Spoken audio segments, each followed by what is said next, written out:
Good morning बच्चों। Good morning sir. Good morning. Good morning sir.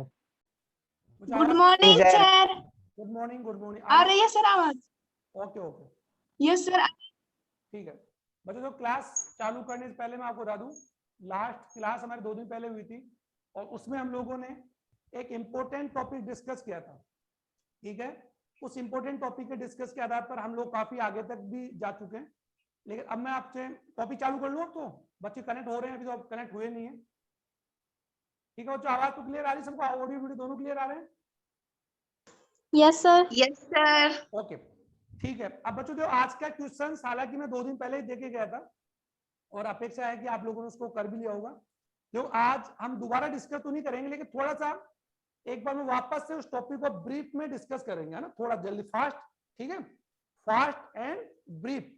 अब जो सबसे पहले हम लोग आज डिस्कस करने जा रहे हैं बीजांड। हालांकि मैंने बता दिया था कि बीजांड का प्रकार निभाग और बीजांड द्वार, निभाग, बीजांड द्वार और बीजांड व्रंत की स्थिति के आधार पर बीजांड प्रमुख रूप से 5 प्रकार होते हैं, जिनमें प्रमुख प्रकार का जो बीजांड है वो कौन सा बच्चों? प्रतीक यानी रिवर्स, जो मैंने आपको परसों बनाकर बताया था। उसके भाग मैंने आपको बता दिए थे आपको, और मुझे अपेक्षा कि तुमने कर लिया होगा, मैं दोबारा उसको नहीं बना रहा, आज मैं उसको डिस्कस ही नहीं करूंगा।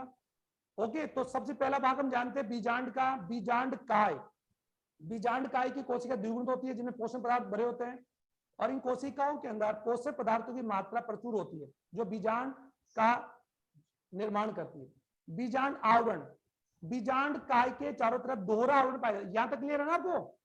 दोहरा बीजांड आवरण होता है, जिनमें से एक का नाम क्या है? प्राथमिक बीजांड आवरण, और एक का नाम है आंतरिक। तो बाह्य बीजांड आवरण क्या? ये बीजांड आवरण आगे जाके क्या बनाएंगे बच्चों? बीज चोल। क्योंकि पूरा बीजांड जब बीज बनाएगा, बीजांड का कौन सा भाग क्या बनाएगा? तो बीजांड का जो बीजांड आवरण है, यानी इंटेग्यूमेंट्स है, इंटेग्यूमेंट्स प्राइमरी एंड सेकेंडरी, सुन रहे हैं क्या? प्राइमरी एंड सेकेंडरी जो इंटेग्यूमेंट्स हैं बीजांड में, वो बच्चों निषेचन के बाद में बीज के चोल, बीज आवरण, टैगमेन और टेस्टा। ओके बच्चों, टैगमेन और टेस्टा यानी बाह्य चोल अंतःचोल का निर्माण करेंगे। उसके अलावा फिर यूं कह सकते हैं बीजांड का जो बीजांड द्वार, बीजांड द्वार वो है जहां पर किसी प्रकार से बीजांड आवरण नहीं पाए जाते हैं, और ये प्राग नलिका के प्रवेश का मार्ग, जिसे बीजांड द्वार कहते हैं। ठीक है, बीजांड द्वार के अपोजिट वाले भाग को हम क्या बोलते हैं? निभाग कहते हैं। निभाग की कोशिका भी द्विगुणित होती है और यहाँ पर प्रतिमुखी कोशिकाएं पाई जाती है। फिर आता है बीजांड व्रंत। अरे मैं बोल रहा हूँ, तुम समझ रहे हो या नहीं समझ रहे हो? Yes sir. अच्छा, ये तो समझ है ना। बीजांड व्रंत क्या काम करता है? बीजांड व्रंत, बीजांड का वह भाग जो बीजांड को अंडाशय की भित्ति से, यानी वॉल ऑफ ओवरी से क्या करता है बच्चों? कनेक्ट करता है। ओके, उसे हम बीजांड व्रंत कहते हैं। अब बीजांड व्रंत भी बीजांड से साथ जुड़ता है, उसको हम लोग क्या बोलते हैं? हाइलम या नाभिका कहते हैं। ये पूरी बात हो गई। फिर इसके अलावा बीजांड के अंदर होता है बच्चों भ्रूण, जो मैंने बताया भ्रूण कोष। अब भ्रूण कोष को हम बोलते हैं मादा युग्म कोषद्वीप। तो एक बार मैं दोबारा से जल्दी डिस्कस करते हुए ये मैं आपको बता तो चुका हूं, मादा युग्म कोषद्वीप की बात हम करें तो ये मादा युग्म कोषद्वीप बिना किसके होता है बच्चों? बिना बीजांड के। ठीक है, मादा युग्म बना भी चुका था। तो मादा युग्म कोषद्वीप जिसको आप लोग बोलते हैं भ्रूण कोष। ठीक है, भ्रूण कोष। ओके बच्चों, अब इसकी बात हम करिए, हम जान चुके हैं यार, ये तो हम पढ़ चुके हैं। कितने कोशिक होता है बच्चों? ये तो हम डिस्कस कर चुके। कितने कोशिक होता है? 7 कोशिकीय। ये मैं राइट, 7 कोशिकीय और नहीं 7 कोशिकीय 8 केंद्र की बता दिया हमने आपको। अब देखो इसके अंदर यस सर। हाँ, तो यहाँ पर अगर बात हम ये इसका कौन सा भाग है? ये अगर बात हम करिए धुरी भाग है, तो इस धुरी भाग अब बच्चों तो भ्रूण कोष में, भ्रूण कोष की पहचान कैसे होगी? भ्रूण कोष का ये जो भाग होगा, अगर यहाँ पर 3 कोशिकाएं, अगर वो बीजांड द्वार की ओर है, क्योंकि ये डायग्राम मैंने केवल किसका बनाया बच्चों? यहाँ पर केवल भ्रूण कोष का बना रहा हूं, बीजांड का नहीं बना रहा। जबकि हम जानते हैं ये बीजांड के भाग है, तो हम जानते हैं कि इसके यहाँ पर शीर्ष भाग को 3 कोशिकाएं पाई जाती है। 3 बताया था मैंने आपको, बताया था बच्चों, राइट? 3 कोशिका, 3 कोशिकाओं की बात हम करें, यहाँ 3 को इस प्रकार होती है, एक कोशिका इनके बीच में होती है ऐसे, या तो इस प्रकार बना सकते हैं आप, ढंग से बना लें। यानी ये 2 कोशिकाएं और इन दोनों कोशिकाओं के बीच में एक बड़ी कोशिका जो उनके पीछे रहती है, होती बड़ी है, होती बट ऐसे बना सकते हैं आप। और ये कौन सी कोशिका है? प्रतिमुखी कोशिका है। समझ आ गया आपके?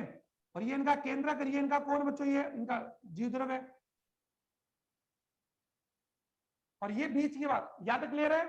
और ये बीच में जो कोशिका देख पा रही है, ये बीच में जो कोशिका देख पा रही है, इसका नाम है ध्रुवीय कोशिका, और ये इसमें ध्रुवीय केंद्र। अब बच्चों में एक एक कोशिका को अगर हम जल्दी जल्दी उठा के स्टडी करते हैं, तो मैंने बता दिया था, ज्यादा टाइम ना खराब करते हुए जल्दी से हम ले चलते हैं। सबसे पहले बात करते हैं हम लोग अंड समुच्चय। आप मुझे बताइए, ये कर चुके हैं क्या? टाइम खराब हो रहा तो कर चुके सर। कर चुके हैं, तो मैं ब्रीफ में आपको डिस्कस कर दूं बिना की, है ना।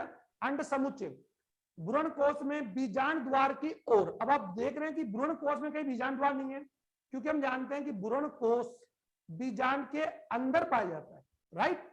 और इसकी बात हम करते हैं, इनमें से कौन सी कोशिकाएं अंड समुच्चय, इनमें कौन सी कोशिकाएं, अगर बात हम एंटीपोडल है तो उसको पहचानने का सबसे एक ही आसान तरीका है, अगर बात हम करें एक ही आसान तरीका का नजर आ रहा है, और वो ये है कि अगर यहाँ पर, अगर बच्चों ये, अगर हमने ये बीजांड बना दिया, तो अगर बच्चों ये अगर बात हम करें, ये लो, अब तो पहचान हो जाएगी, राइट। तो ये बीजांड द्वार हो, तो बीजांड द्वार की ओर के तीनों का नाम क्या हो जाएगा? अंड समुच्चय। और ये कौन सा भाग हो गया? निभाग हो गया, ओके। और ये कौन हो गए? बीजांड आवरण। ये कौन सा हो गया? बाह्य। और ये कौन सा हो गया? आंतरिक। और ये कौन सी कोशिका है? ये बीजांड का है, बता दीजिए। और यहाँ पर हम जानते हैं ये क्या बच्चों, ये क्या है? बीजांड व्रंत है। तो बीजांड व्रंत का क्या रोल है? ये बीजांड को किससे जोड़ता है? अंडाशय भित्ति से। लेकिन बीजांड व्रंत जहां जुड़ा होता है उसको बोलते हैं, क्या बोलते हैं? हाइलम या नाभिया बोलते हैं। तो इन तीनों, इनके बारे में जान। अंड समुच्चय के अंदर दो कोशिकाएं सहायक होती है, बीजांड द्वार की ओर होती है, दो कोशिकाएं सहायक होती है। अब जो सहायक कोशिका में, सुन लो आप समझ पा रहे, सहायक कोशिकाओं का मेन रोल क्या है? सहायक कोशिकाएं जो होती है, अंडाणु या अंड कोशिका छोटी होती है, दोनों होती है, और ये हमेशा बीजांड द्वार की। ये यहाँ तक मैं बता दिया था आपको, मुझे लगता है बता हाँ दिया, सर। राइट। अच्छा, सहायक कोशिकाओं का मेन काम क्या होता है बच्चों? पराग नलिका को, पराग नलिका को यानी बीज, इसे भ्रूण कोश में प्रवेश के लिए क्या प्रदान करती है? मार्ग प्रदान करती है, और उन्हें पराग नलिका को अपनी ओर आकर्षित करने के लिए विशेष प्रकार के रसायन छोड़ती है। साथ ही सहायक कोशिका का मेन फंक्शन ये है कि अंडाणु कोशिका को क्या करना बच्चों? प्रोटेक्शन देना। क्या करना? प्रोटेक्शन देना। और उसके अंदर यानी विशेष प्रकार की इसकी कोशिका, विशेष प्रकार की सर निकले, जिन्हें बोलते हैं हुक, यानी इससे विशेष प्रकार हुक निकलते हैं, इन्हें हुक कोशिकाओं को बोलते हैं फ्लीफॉर्म कोशिका। क्या बोलते हैं? फ्लीफॉर्म संरचना पाई जाती है, जो पराग नलिका को अपनी ओर आकर्षित करती है, अंडाणु को संरक्षण प्रदान करती है, और सबसे इंपॉर्टेंट बात है, पराग नलिका को आकर्षण करने विशेष प्रकार के कुछ रसायन का स्राव करती है। और बात आती है कि जो सहायक कोशिका होती है, यानी सहायक कोशिकाओं की है, आप इसकी बात चल रही है, सहायक कोशिकाओं की बच्चों ये भित्ति होती है, ये वाली भित्ति है जो निभाग की ओर है, निभाग की ओर ये आप देखो, ये वाली है, तो निभाग की तरफ से इनकी भित्ति क्या होती है? मोटी होती है, तीनों की, अंडाणु की भी। और नीचे की जो भित्ति होती है, नीचे की ओर की भित्ति, यानी बीजांड द्वार की ओर की भित्ति तो कैसे होती है? और निभाग की ओर की कैसे होती है? मुझे आवाज आ रही है? 12 बजे से। बट अपनी क्लास, किसी का ऑडियो चालू है? किसी का ऑडियो चालू? ऑडियो बंद कीजिए आप, ठीक है? ऑडियो बंद कीजिए, किसी ना किसी का ऑडियो चालू है।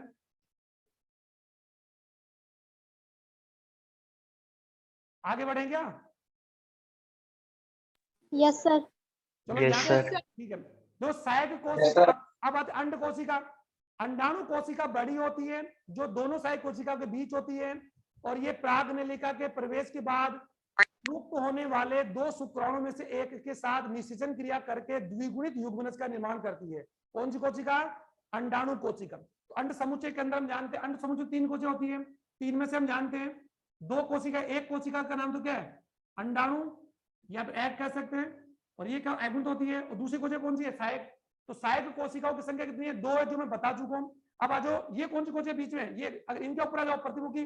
तो प्रतिमुखी कोशिकाओं की बात हम करें बच्चों, प्रतिमुखी कोशिकाएं चलेजा की ओर होती है। इन कोशिकाओं तीनों का आकार ही, तीनों का आकार असमान पाया जाता है। अब बात आती है मुझे, इनका केंद्रक जो होता है, जानते हो इनका केंद्रक एक केंद्र होता है, लेकिन इन कोशिकाओं के अंदर पोषण पदार्थों की मात्रा ज्यादा होती है। इनका प्रमुख काम क्या होता है बच्चों?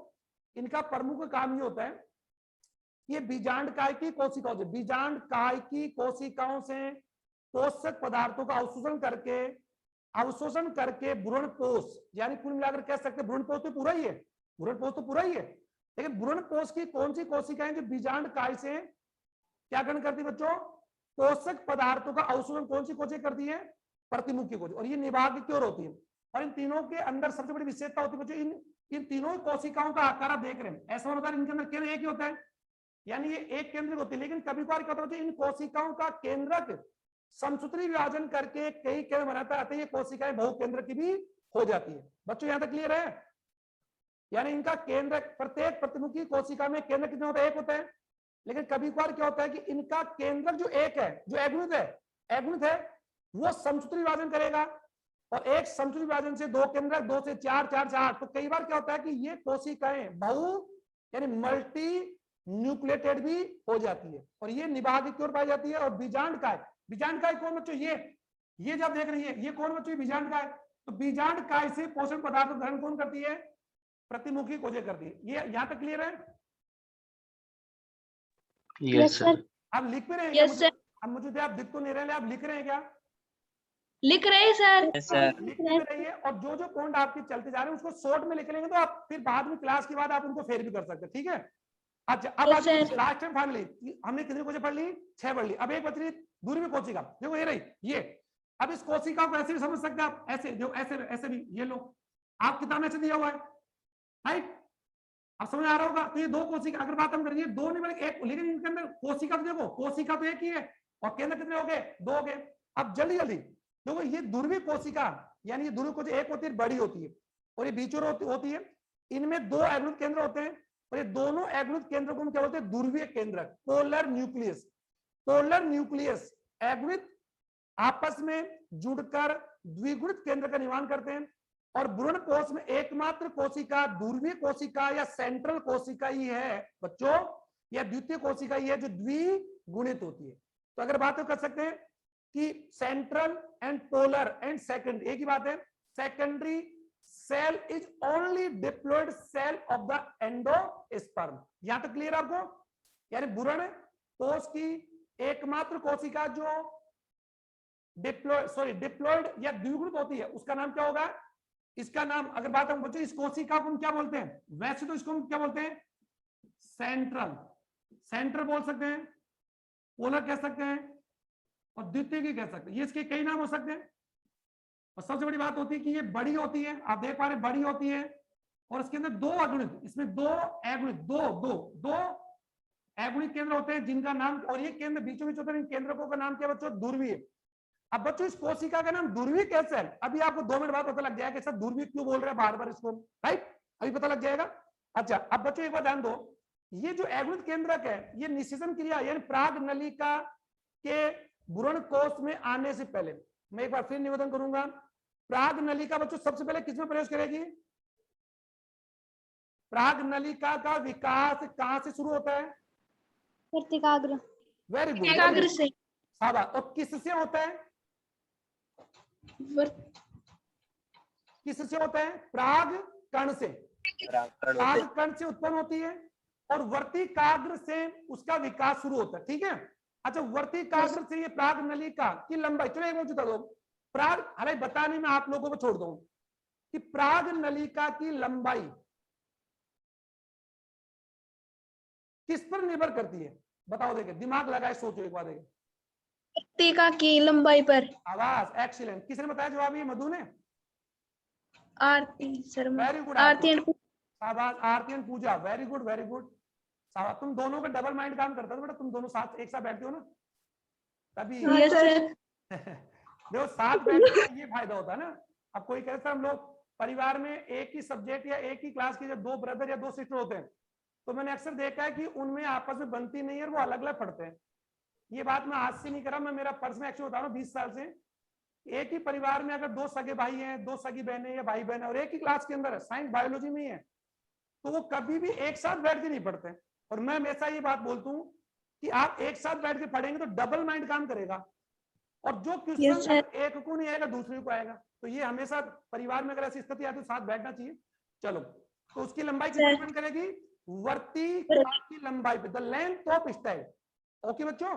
अच्छा, अब बताओ प्राग नलिका वर्तिकाग्र से शुरू होती हुई वर्तिका में आएगी, और मैंने बताया था वर्तिका की कोशिकाएं प्राग नलिका को प्रवेश के लिए मार्ग देगी, जो मैं आपको आगे बढ़ाऊंगा। लेकिन मेरी आदत है बच्चों, टॉपिक को हम लोग पहले डिस्कस कर लेते हैं, अगर आप समझिए तो, नहीं तो फिर वो कोई बात नहीं। अब बताओ प्राग नलिका अब किसमें प्रवेश करेगा? वर्तिकाग्र वर्तिका से आ गया, अब वो किसमें एंटर करेगा? किसमें करेगी? बीजांड द्वार, है? बीजांड द्वार, नहीं, बीजांड तो बेटा अंडाशय के अंदर है, तो पहले बीजांड द्वार, नहीं नहीं नहीं, पहले एंटर करेगी अंडाशय में, अंडाशय, अंडाशय भित्ति, क्योंकि अंडाशय की भित्ति के अंदर है ना बीजांड, तो फिर जाएगी वो बीजांड में, और फिर बीजांड द्वार से जाएगी भ्रूण कोष में, आवास, और भ्रूण कोष में जाकर, और भ्रूण कोष में एंटर कहां से करेगी? यहाँ से देखो, यहाँ से एंटर करेगी, यहाँ से। राइट, समझ आ रहा है क्या? सहायक कोशिका और अंडाणु के बीच में से, क्योंकि अभी भी लिखा है मैंने कि सहायक कोशिकाओं के पार्श्व में विशेष प्रकार के हुक पाए जाते हैं, हुक बच्चों, फ्लिफॉर्म। ये फ्लिफॉर्म क्या करते हैं? प्राग नलिका को अंदर आने के लिए जगह देते हैं, खींचते हैं ऐसे मानो, और साथ ही कुछ रसायन छोड़ते हैं जो प्राग नलिका को अपनी ओर आकर्षित करते हैं और प्राग नलिका को प्रवेश के लिए मार्ग देंगे। तो एक बात दिमाग में बैठा लो अपने दिमाग के अंदर कि बीजांड में प्राग नलिका, हालांकि क्वेश्चन कल आएगा, लेकिन आज सुन लो, बीजांड, ये पूरा बीजांड है, तो प्राग नलिका का बीजांड में प्रवेश के 3 मार्ग हो सकते हैं। कि प्राग नलिका बीजांड में कहां से प्रवेश कर सकती है? सुनना एक बार, निभाग की ओर से, बीजांड द्वार की ओर से, और बीजांड काय की ओर से। लेकिन भ्रूण कोष में उसका एंटर हमेशा बीजांड द्वार की ओर से ही होगा। हालांकि अपेक्षा तुम लोगों की समझ में नहीं आया होगा मैं क्या बोल रहा हूं, कि बीजांड में प्राग नलिका के there are 3 you can say path, okay, enter, यानी यू कह सकते हैं कि 4 enter pollen tube in ovule. तो ओविल के में उसके लिए 3 मार्ग हो सकते हैं, यानी या तो प्राग नलिका कहां से एंटर कर सकती है? कहां से कर सकती है बच्चों? निभाग की ओर से, बीजांड काय की, यानी अगर ये छोटा डायग्राम मैं समझा, अगर छोटा डायग्राम आपको दिख रहा हो तो ये बीजांड है, ओके, और ये बीजांड द्वार है, छोटा डायग्राम जल्दी बना के, हालांकि। और इसकी अगर बात हम करें, ये अंदर ये कौन बच्चों? ये भ्रूण कोष है, ये यहाँ 3 कोशिकाएं, ये कोशिका और 3 कोशिका, ये तो और ये अगर बात हम, और ये बीजांड व्रंत है, और ये किसके अंदर है बच्चों? ये अगर बात हम करें, ये किसके अंदर है? अंडाशय में है ना, और अंडाशय में होगा ये प्राग नलिका। अब प्राग नलिका आ रही है, तो ये प्राग नलिका एंटर यहां से हो सकता है, या फिर ये प्राग नलिका यहां से आकर यहां से एंटर कर सकती है, या फिर ये प्राग नलिका एंटर करते हुए यहां से एंटर करेगी। तो प्राग नलिका का बीजांड में कितने मार्ग हो गए? 3। बीजांड में प्राग नलिका के 3 मार्ग हो सकते हैं। अगर प्राग नलिका यहां से प्रवेश करती है निभाग से, तो ये गति करते हुए यूं आकर यूं ही एंटर करेगी, यानी भ्रूण कोष में उसका एंटर यहीं से होगा। अगर प्राग नलिका यहां से एंटर करती है तब भी वो यहां से एंटर करके यहीं आएगी, और अगर प्राग नलिका बीजांड द्वार की ओर से आती है तब भी वो यहीं से एंटर करेगी। तो बीजांड में प्राग नलिका के मार्ग 3 हो सकते हैं, बट भ्रूण कोष में प्राग नलिका हमेशा बीजांड द्वार की ओर से ही एंटर करेगी। ये अपने दिमाग में बैठा लो, ठीक है? क्या तो कोई दिक्कत है? No sir. अब बच्चों ये तो मैंने देखो, अब हमने क्या क्या पढ़ लिया? हमने अभी हमने पूरा पढ़ लिया। अगर बात हम कर सकते हैं, मादा जननांग की बात पढ़ ली है। मादा जननांग को जायांग, अंडक, अंडक के 3 भाग होते हैं। फिर अंडाशय भित्ति के अंदर क्या होता है, फिर बीजांड, बीजांड की स्थिति बीजांडासन कहते हैं। बीजांडासन 5-6 प्रकार के हो सकते हैं। फिर बाद में हमने पढ़ लिया बीजांड कैसे होते हैं। तो बीजांड के प्रमुख 5 प्रकार किसकी स्थिति के आधार पर? निभाग, बीजांड द्वार और बीजांड व्रंत की स्थिति के आधार पर बीजांड प्रमुख रूप से 5 प्रकार होते हैं, जिनमें प्रमुख जो प्रकार है वो प्रति प्रकार का, यानी रिवर्स टाइप का बीजांड है, जिसे प्रारूपी बोलते हैं। ये मैंने बना रखा है।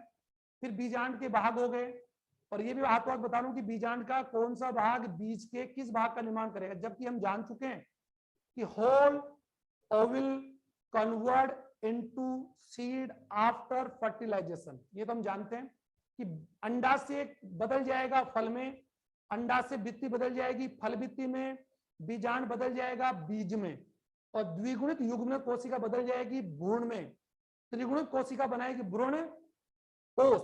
ये बता दी मैंने आपको, ओके।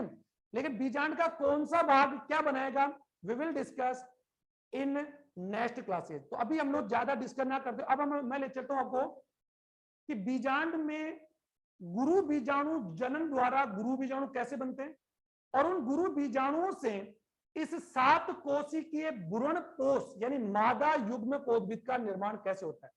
तो बच्चों जिस प्रकार मैंने आपको बता दिया था कि नर युग्म कोद्भिद पीढ़ी यानी फीमेल गैमेटोफाइट पीढ़ी की फर्स्ट जनरेशन यानी प्रथम पीढ़ी लघु बीजाणु या प्रागकण है, क्योंकि लघु बीजाणु या प्रागकण से ही नर युग्म कोद्भिद यानी प्राग नलिका सहित प्रागकण का निर्माण होता है। तो नर युग्म कोद्भिद पीढ़ी वैसे 3 कोशिका होती है, जिसमें एक कोशिका प्राग का एक कोशिका जो मैंने कल ही डायग्राम में समझाया था। और जब भी नर युग्म कोद्भिद पीढ़ी का डायग्राम आपसे पूछे तो बच्चों आप प्राग नलिका सहित और 2 शुक्राणु सहित प्राग कण का चित्र बनाएंगे और अपेक्षा करता हूं तुम समझ रहे होंगे, ठीक है। और ये बता दिया था कि प्रागण से पहले प्राग कोश में प्रागकण से 2 कोशिकीय निर्माण होता है, जिसमें एक कोशिका बड़ी कायिक कोशिका होती है। और फिर प्रागकण जब प्राग कोश से वर्तिकाग्र में आता है तो बताओ कितनी कोशिका अवस्था में आता है? द्विकोशिक। आवाज, वेरी गुड। तो द्विको इसका अर्थ हो गया कि नर युग्म कोद्भिद पीढ़ी का विकास शुरू हो जाता है प्राग कोश में और पूरा होता है वर्तिकाग्र पर जाने के बाद। इसलिए मैंने लिखवा था कि नर युग्म कोद्भिद पीढ़ी के 2 चरण हैं। एक चरण बता दिया था प्रागण के पहले, याद है बच्चों, और ये प्रागण के बाद, याद कीजिए। और मैंने पूरा समझाया था। और नर युग्म कोद्भिद पीढ़ी का जिस प्रकार प्रथम कोशिका का नाम मैंने लिखा था लघु बीजाणु, तो बताओ कि ये जो भ्रूणपोष आप देख रहे हैं, भ्रूणपोष सॉरी कोष या मादा युग्म, इस मादा युग्म कोद्भिद पीढ़ी अभी कितने कोशिका दिखाई दे रही है आपको? 7। लेकिन 7 कोशिकाएं युक्त इस संरचना का निर्माण किससे होता है? गुरु बीजाणु। किससे? गुरु बीजाणु। तो गुरु बीजाणु बनने की क्रिया को हम कैसे क्या बोलेंगे? गुरु बीजाणु जनन। तो इसको हम शुरू करते हैं। यहां तक क्लियर है? Yes sir. यहां तक क्लियर है? Yes sir. ठीक है, yes sir. Okay. Yes sir. अब हमारा टॉपिक है गुरु बीजाणु जनन।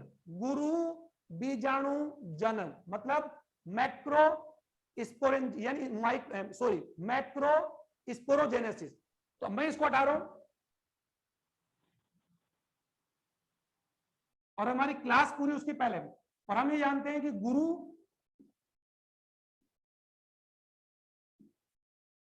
बीजाणु जनन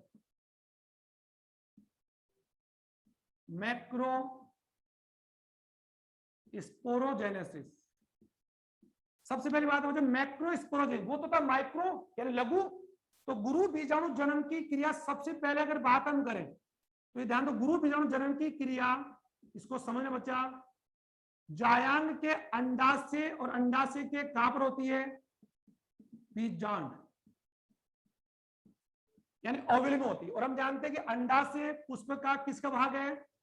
जायांग। तो ये तो मुझे बताने की आवश्यकता नहीं है कि मादा, और ये इस क्रिया की तुलना हम लोग किससे कर सकते हैं? मानव में अंड जनन। और आपको ये 1000 बार बोल चुका हूं कि मादा युग्मक जंतुओं और पादपों दोनों में ही आकार में बड़े होते हैं और संख्या में कम होते हैं, चाहे वो जंतु हो चाहे पादप हो। और नर युग्मक जिसे आप लोग पादपों के अंदर हम लोग उसको बोल सकते हैं, अगर बात हम कर सकते हैं लघु बीजाणु, फिर वो प्रागकण, फिर वो जनन कोशिका और फिर शुक्राणु। तो बात नहीं आ रही है। तो आपने देखा होगा कि उनका आकार छोटा होता है, इसलिए हमेशा दिमाग बैठा लेना जब भी कभी किसी युग्मक की बात है तो आकार में छोटा युग्मक हमेशा या प्राय या generally male gametes are small compare to female gametes. Okay बच्चों, ये वो अपने माइंड के अंदर फेर कर लो। और ये 1000 बार तो नहीं बोला लेकिन बोलते हैं इसको बार बार कि अब हम पढ़ रहे हैं यहाँ पर गुरु बीजाणु। तो नाम में आ रहा गुरु बीजाणु, तो गुरु बीजाणु किसके होंगे? मादा के। और हम यहाँ कौन सा जनन तंत्र पढ़ रहे हैं? कौन सा पढ़ रहे हैं? जायक पढ़ रहे हैं। तो गुरु बीजाणु और गुरु मतलब बड़े, और लघु बीजाणु कहाँ बने थे? प्राग कोश यानी मादा जनन अंग बने थे। तो ये ध्यान, तो अभी आ जाए कि साहब लघु बीजाणु का निर्माण कहाँ होता है? तो आप बोलोगे प्राग कोश में, राइट, या नरजनांग में। और गुरु बीजाणु का निर्माण कहाँ होता है? जायांग। तो जायांग में कहा? अंडक। अंडक में कहा? अंडाशय। अंडाशय में कहा? बीजांड। तो एक एक चीज हम डेप्थ हो जाए तो घुमा फिरा कर वही बात हो गई सर, जायांग। तो हम देखा कि मादा युग्मक हमेशा आकार, मादा युग्मक हो या मादा बीजाणु हमेशा आकार में बढ़े। तो गुरु बीजाणु एक्चुअली में कौन से बीजाणु बनते हो बच्चों? पुष्प के कौन जनांग बनेंगे? मादा में, ये ध्यान दो, मादा जनांग बनेंगे। अच्छा अब देखो कौन सा इस क्रिया को हम क्या बोलेंगे? गुरु बीजाणु जनन का निर्माण बीजांड के अंदर। तो मैं आपको जनरली बताना चाहूंगा बच्चों, एक जनरल, ये बीजांड है, ये ध्यान सुना भी, और ये बीजांड की बीजांड आवरण। तो बीजांड के अंदर भी दो प्रकार की कोशिकाएं पाई जाती है, एक होती है बीजांड भित्ति और एक होती है बीजाणु मात्र कोशिका। कॉमन सी वही बात है। तो ये तो क्या बना लेगी? ये कोशिका विभाजन करेगी, ये तो क्या बना लेगी? भित्ति बना लेगी। तो अंदर जो कोशिका भरी पड़ी है, अगर बात हम करें ये कोशिका जो बात हम करें, इन कोशिकाओं में इनका नाम बच्चों गुरु बीजाणु मात्र कोशिका। और ये गुरु बीजाणु मात्र कोशिका गुणसूत्र आधार पर कैसे होती है? 2n होती है, और गुणसूत्र संख्या यहाँ पर प्रतिदिन क्या होगी? डबल होगी। 2n मतलब द्विगुणी, किसी बात को सकते का। अब गुरु बीजाणु मात्र कोशिका हम क्या बोलेंगे? Macro, spore, mother cell. और उसको हम क्या बोलेंगे? माइक्रो। तो प्रतीक तो इनका एक ही आएगा M, एक, लेकिन M यहाँ पर किसका मतलब? मैक्रो। और लघु में क्या होता था? माइक्रो। तो ये कौन है? मैक्रो, स्पोर, मदर सेल से जो 2n है, इन कोशिकाएं ये लगातार समसूत्र विभाजन करेगी, और समसूत्र विभाजन करके पहले अपनी किस्म बढ़ाएगी, संख्या बढ़ाएगी। बच्चों अरे यहाँ तक क्लियर है क्या? Yes sir. Yes sir. अब बच्चों इसमें इतना ज्यादा ना जाते हुए, अगर मैं इसमें ना जाते हुए इसको हटा दूं, अब यहाँ पर क्या होगा? ये जनरली, यानी ये आप ये बीजांड माने, और ये अगर बात हम करें बच्चों, अगर समझ पा रहे, ये बीजांड के अंदर की बीजांड की कोशिका, ये बीजांड, ये तो क्या बना, ये कोशिका क्या बना रही है बताओ? ये बीजांड और बना रही है। देखो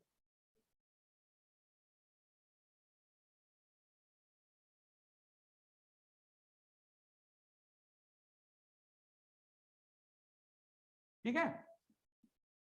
अब बच्चों इनके अंदर यहां पर बात हम करते हैं, ये गुरु बीजाणु मात्र, ये अंदर जो कोशिका भरी, ये देखो ये गुरु बीजाणु मात्र कोशिका, जो आकार में देखो आकार में बड़ी है। तो ये गुरु बीजाणु मात्र कोशिका जो आप देख रहे हैं, ये अभी यहाँ पर कौन है? द्विगुणित है। तो ये गुरु बीजाणु मात्र कोशिका जो यहाँ पर बच्चों, इनमें से एक गुरु बीजाणु मात्र कोशिका, केवल कितनी? एक, ओनली वन। तो गुरु बीजाणु मात्र कोशिका यहाँ पर क्या करेगी? अर्धसूत्री विभाजन करेगी, जो मैं इसको यहाँ समझा रहा हूँ, यहाँ समझा रहा हूँ, और यह सूत्र विभाजन करेगी। तो डेफिनेटली इससे सूत्र विभाजन फर्स्ट में, सूत्र विभाजन फर्स्ट से 2 कोशिका बनेगी, फिर सूत्र विभाजन सेकंड से कितनी कोशिका बनेगी?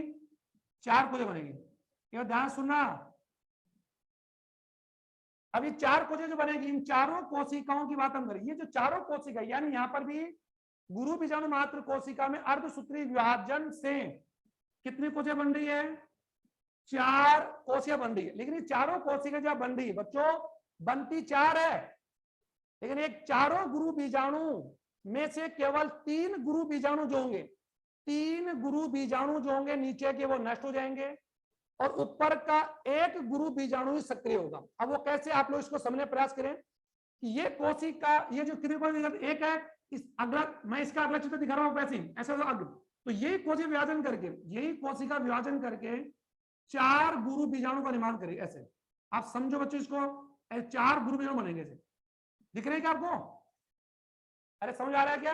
Yes sir. अब इन 4 में से 3, और आप ये जानते हैं, ये बात मैं आपको कई बार बोल चुका हूं कि जननांगों की द्विगुणित कोशिका में हमेशा अर्धसूत्री विभाजन से अगुणित बीजाणु या अगुणित युग्मक बनते हैं। इसको भी अपने माइंड के अंदर सेव करो, क्योंकि बच्चों अगले चैप्टर में मैं आपको पढ़ाऊंगा अंड जनन, वहां पर मैं वही बात बोलूंगा और यहाँ पर वही बात बोल रहा हूं। बस फर्क इतना ही है कि पादपों में बीजाणु बनते हैं और जंतुओं में डायरेक्ट ही युग्मक बनते हैं। बस ये दिमाग बैठा लो, क्योंकि पादपों में पहले क्या बनेंगे? अगुणित युग्मक। लेकिन अगुणित जब युग्मक बोले या अगुणित बीजाणु बोले तो हमेशा उनका निर्माण अर्धसूत्री विभाजन से होता है। और वी नो दैट, हम लोग जानते हैं, we knew that meiosis cell division occur only reproductive cells during gametogenesis and sporogenesis, ये हम जानते हैं। तो बच्चों यू है ऑलरेडी न्यू, आप जानते भी होंगे, ऐसी बात नहीं। तो वही मैं बात रिपीट कर रहा हूं कि एक द्विगुणित कोशिका से, एक अर्धसूत्री विभाजन से 4 अगुणित कोशिका बनती है। तो आप बच्चों देखो, ये डायग्राम मैंने बनाकर आपको, ये तो मैंने समझा आपको, ये तो समझा आपने आपको सेलुलर डायग्राम की 1 से 4 कैसे बन रही है। अब इसी को मैं दिखा रहा हूं आपको बीजांड के अंदर। देखो एक गुरु बीजाणु से कितने गुरु, एक गुरु बीजाणु मात्र कोशिका कितने गुरु बीजाणु बने? 4। एक 4 सवा इन 4 में से बच्चों, इन 4 में बात, अब ये बीजांड है, अगर ये बीजांड है तो बीजांड का डेफिनेट बच्चों ये कौन सा भाग होगा? बीजांड द्वार होगा। तो नीचे के जो 3 है, इसी डायग्राम को मैं बच्चों, अरे मैं इसी डायग्राम को आगे समझो, इसी को अगर मैं समझो तो आप देखोगे, इसी को आप समझो, इसी में आप क्या देखोगे? ओके, ये बीजांड द्वार है, ऐसा समझो आप लोग। तो इन 4 में से एक गुरु बीजाणु है, एक गुरु बीजाणु तो बड़ा रहेगा और बाकी तीनों गुरु बीजाणु जो होंगे वो क्या हो जाएंगे? नष्ट हो जाएंगे। आप देखो एक बार, आप इसको समझिए कि एक यानी 3 जो नीचे वो क्या नष्ट हो जाएंगे, एक ऊपर वाला केवल 1 क्या होगा? शेष होगा। तो आप यहाँ क्या देख रहे हो? ये क्या दिखाई दे रहा है कि नीचे के 3 और किस ओर के? बीजांड द्वार की ओर के तीनों क्या हो जाएंगे? नष्ट हो जाएंगे, रैप्चर हो जाएंगे, और ओनली 1 रिमेन। समझ आ रहा है आपके? रिमेन टू चले जा, या निभाग की ओर का एक गुरु बीजाणु ही बचेगा। ये आप समझो, तो ये 3 नष्ट हो गए, तो कुल मिलाकर कितने गुरु बीजाणु बचे? यहाँ पर 1 बचा, और ये भी कैसा है? n है। अभी नहीं समझ आ रहा आपके? अब ये एक गुरु बीजाणु 4 बने, सक्रिय कितना? 1। बच्चों मानव मादा में भी अंडाणु कितने बनते हैं? 4। एक मेंस्ट्रुअल साइकिल के दौरान, during to once menstrual cycle 4 ovums are, यू कह सकते हैं, फॉर्म।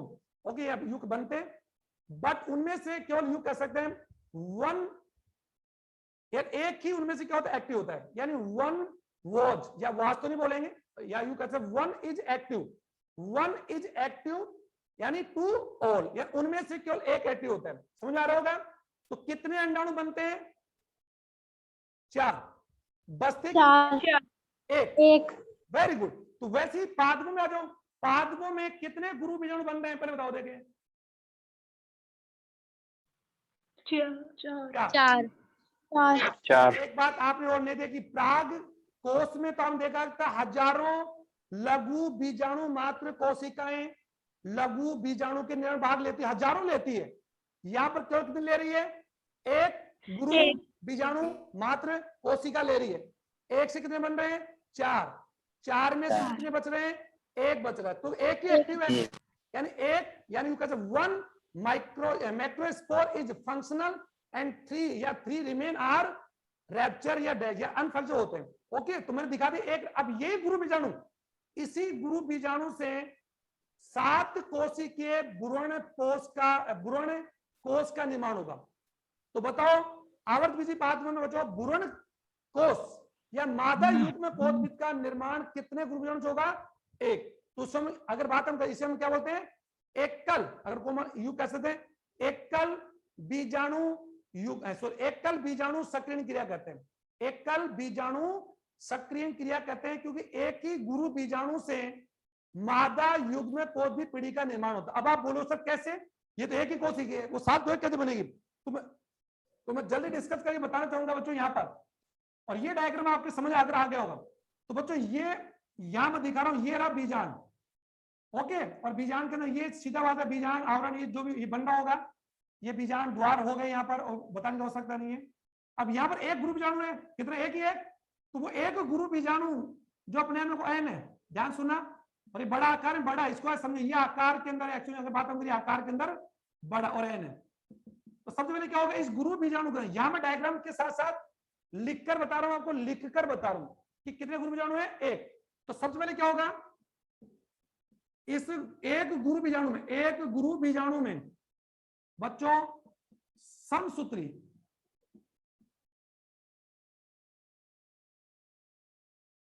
यानी समसूत्री विभाजन होगा। एक बार ध्यान दो, समसूत्री विभाजन होगा, राइट। और एक समसूत्री विभाजन से एक गुरु बीजाणु से कितने कोशिका बनेगी? 2। सुन रहे हैं आप बच्चों? Yes sir. 2 कोशिका बनेगी। Yes sir. आप इसको रेखीय डायग्राम से जल्दी समझेंगे, जो बच्चे धीरे धीरे कम हो रहे हैं, कोई बात नहीं। समसूत्री विभाजन होगा 1, जिससे 2 कोशिका बनेगी, 2 अगुणित कोशिकाओं का निर्माण होगा। तो यहां पर सिंपल बात है, कॉमन सा 2 अगुणित कोशिकाओं का निर्माण होगा। ओके, अब इसी डायग्राम को मैं इसी डायग्राम बच्चों इसी में दिखा दूं क्या? अब ये एक कोशिका कितने कोशिका बन जाएगी? 2। ये देखो, ये 2 कोशिका बन गई। और दोनों को लेकर n बनेगी। और ये जो विभाजन होता है, ये विभाजन बच्चों कैसे होता है? ये विभाजन एक्चुअल में क्या होता है? सम होता है, न्यूनकारी नहीं होता है, समान होता है। मतलब बनने वाली दोनों कोशिकाएं बिल्कुल आकर आगे बनती है। और आप जानते ही हैं कि समसूत्र विभाजन से एक कोशिका कितनी कोशिका बनती है? 2। अगर मात्र कोशिका गुणित है तो संतृप्त कोशिका भी n ही बनती है। तो यहाँ पर मात्र कोशिका क्या थी? n, क्योंकि उसका नाम क्या था? गुरु बीजाणु। ओके, क्योंकि मैं आपको शुरू कर रहा हूं गुरु बीजाणु मात्र कोशिका से बनने वाले 4 गुरु बीजाणुओं से 3 नष्ट हो गए, एक बचा हुआ गुरु बीजाणु अब क्या करेगा? समसूत्री विभाजन करेगा और 2 कोशिका बनेगी। इन दोनों कोशिकाओं में अभी दोनों कोशिका क्या होगी बच्चों? दोनों कोशिका बीजाणु के ध्रुवों पे चली जाएगी। अब ऐसे चली जाएगी। तो अगले डायग्राम में अगर मैं आपको अगला डायग्राम आपको यहां दिखाऊं तो अगली स्थिति में आप क्या देखोगे? चित्र ना बड़ा छोटा बना दो। यहाँ पर क्या एक कोशिका यहाँ जाएगी, एक कोशिका यहाँ जाएगी। सुनना एक बार, ये भी एन कोशिका, ये भी कौन सी? एन कोशिका। अब कॉमन सी बात बच्चों, ये जो कोशिका यहाँ चली, अब इन कोशिकाओं की बात हम करें, जो कोशिका यहाँ चली गई इन्हें हम क्या बोलेंगे? ध्रुवीय कोशिका बोलेंगे अभी, क्योंकि ये बीजांड के दोनों ध्रुवों पर चले गए, इसलिए इनका नाम है ध्रुवीय कोशिका। जहां सुनो ध्रुवीय कोशिका। अब इन ध्रुवीय कोशिकाओं में क्या होगा? सिंपली अब बच्चों ये जो कोशिका है, यानी ये जो ध्रुवीय, इनका नाम होगा ध्रुवीय कोशिका। सुन रहे हैं?